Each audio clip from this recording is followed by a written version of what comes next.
Nah, kita akan mengetahui kali ini ya nanti sebelum disampaikan oleh berkenaan dengan pensiun sejahtera, tapi kita akan mendengarkan secara langsung disampaikan oleh Pak Aji bagaimana pengalamannya menjadi karyawan dulu. Silakan Pak Aji.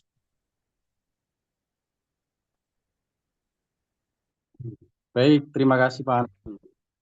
Suara saya kedengaran Pak Anton? Oke Pak Aji, sip. Oke. Assalamualaikum warahmatullahi wabarakatuh. Selamat malam Bapak Ibu semuanya. Waalaikumsalam warahmatullahi wabarakatuh. Eh, saya akan sedikit cerita tentang latar belakang saya. Yang selalu ditulis di situ tertera itu adalah seorang karyawan koperasi. Tapi sebenarnya sebelum menjadi karyawan koperasi, saya sudah eh, men- melalui beberapa perusahaan, melalui beberapa pekerjaan dan juga bisnis Bapak Ibu. Nanti akan sedikit saya ceritakan juga tentang itu. Namun di sini saya akan lebih memfokuskan ke penghasilan, di mana dulu saya di koperasi itu kalau penghasilan ya Bapak Ibu itu dibilang eh, ti- kurang dari cukup ya, kurang dari cukup.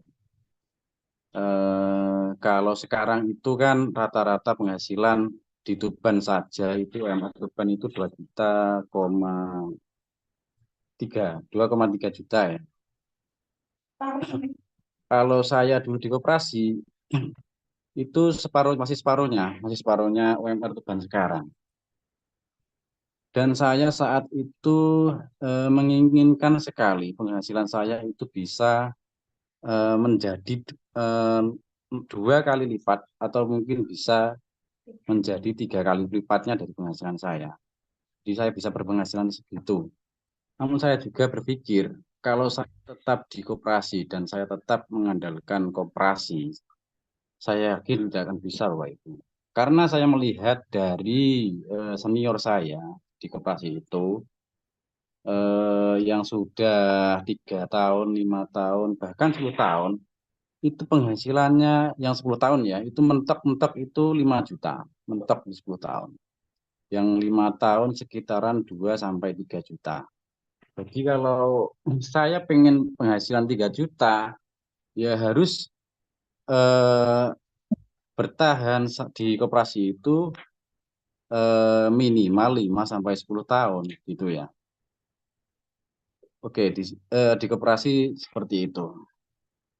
Namun sebelumnya, Bapak Ibu, tentang penghasilan juga, sebelum di koperasi, saya juga sudah pernah berpenghasilan di atas 3 juta.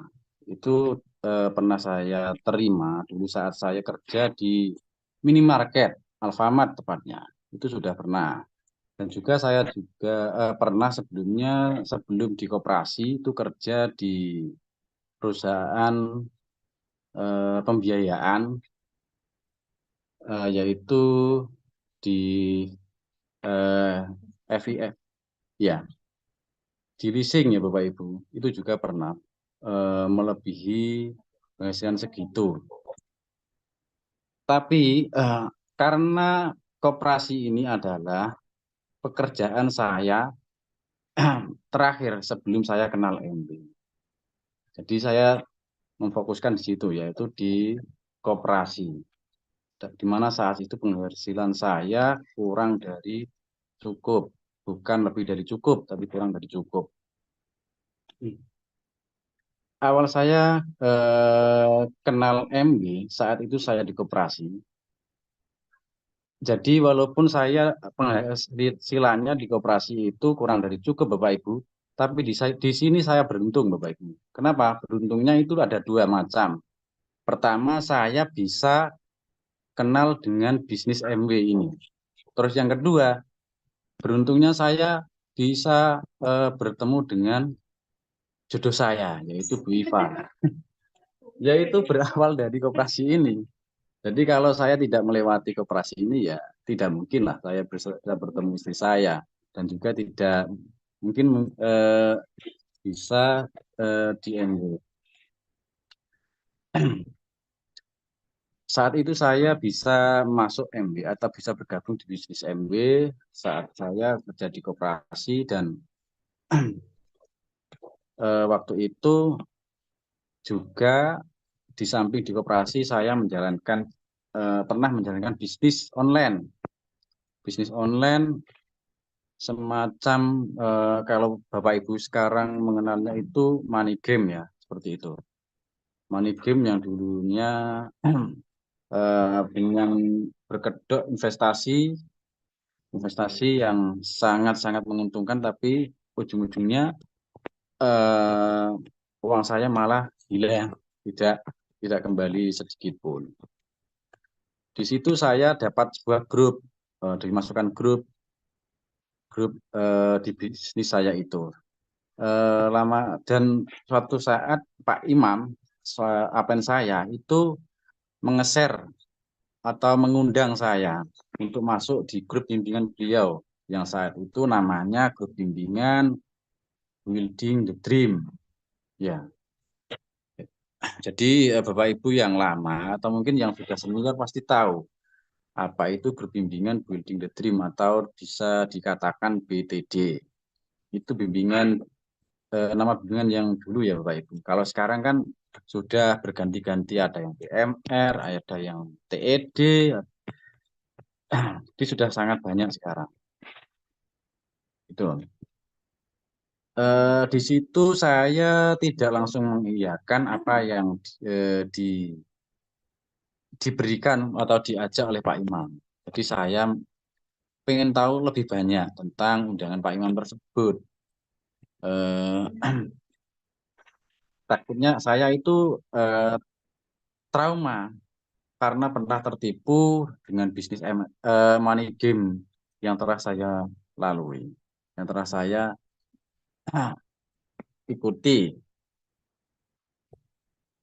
Tapi karena saya melihat sosok Pak Imam, plan saya, beliau itu di profilnya itu kan seorang ustadz gitu, seorang ustadz.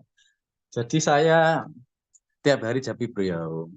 Eh, ini tujuannya apa grup ini terus ya. Mungkin ya Bapak Ibu juga mengalami atau pasti bertemu lah dengan prospek seperti saya ini.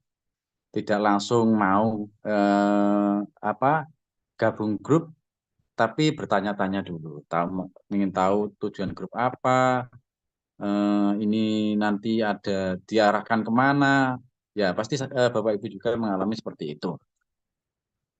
Tapi Pak Imam akhirnya bisa mengarahkan saya untuk eh, bisa meluluhkan hati saya sehingga saya eh, mau masuk di grup tersebut dan akhirnya saya di situ berproses dan alhamdulillah dari situ saya mengenal banyak ilmu Bapak Ibu, ilmu yang dulunya belum pernah saya temukan dimanapun di bisnis saya yang dulu-dulu saya belum pernah ketemu ilmu-ilmu seperti itu, ilmu kecerdasan finansial, ilmu plafon rezeki itu belum pernah saya temukan. Dari situ saya bisa eh, sedikit merubah pola pikir saya. Dari situ pola pikir saya mulai berubah. Yang dulunya saya itu suka apa ya dalam menentukan pengeluaran itu tidak pernah pengeluaran di ilmu kecerdasan finansial itu tidak pernah apa ya intinya selalu tidak terfikirkan. Intinya loss itu ya Bapak Ibu. Kalau bahasa sekarang loss. Setelah belajar di ilmu kecerdasan finansial, akhirnya semuanya menjadi tertata. Bahkan itu sampai saya punya istri. Nah, itu masih berlaku, berjalan sampai sekarang. Walaupun bertentangan dengan istri saya. Itu. Dan akhirnya sampailah suatu saat setelah saya mengikuti bimbingan grup, pindah grup ke grup lanjutan, dan akhirnya dijabri oleh Pak Imam untuk diajak ikut bisnisnya, yaitu bisnis MB. Itu ya perjalanan saya sehingga bisa join di bisnis MB. Itu ya Bapak Ibu. Dari situlah saya gabung di MW. Dan di MW ini saya sangat bersyukur sekali. Yang dulunya penghasilannya saya di koperasi segitu, alhamdulillah eh, impian saya yang dulu pengen berpenghasilan 2 kali lipat, 3 kali lipat dari penghasilan koperasi itu tercapai, bahkan bisa melebihi itu semua Bapak Ibu. Dan saya sangat bersyukur sekali. Itu ya Bapak Ibu. Sekian dari saya karena waktunya sangat terbatas. Semoga bisa menginspirasi bagi Bapak Ibu semuanya, dan jika ada salah kata atau perbuatan dari saya pribadi maaf. Wabillahi taufik wal hidayah. Wassalamualaikum warahmatullahi wabarakatuh.